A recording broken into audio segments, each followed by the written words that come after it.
কাচ্চি রান্নার জন্য প্রথমে আমি এখানে টক দই দিয়ে দিচ্ছি।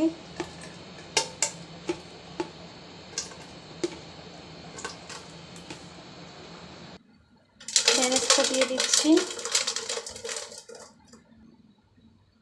কিশমিশ দিয়ে দিচ্ছি, যে এখানে কাঠবাদাম, পেস্তা বাদাম দিয়ে দিচ্ছি, সয়া সস দিয়ে দিচ্ছি চিপি দিয়ে 2 চিপি,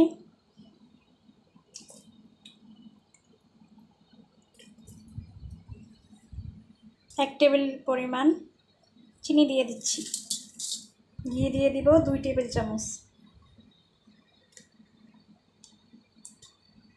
এখন দিয়ে দিব এই যে রাঁধুনি মশলা। এখন আমি এটা মশলাটাকে ভালোভাবে মিক্স করে নিব।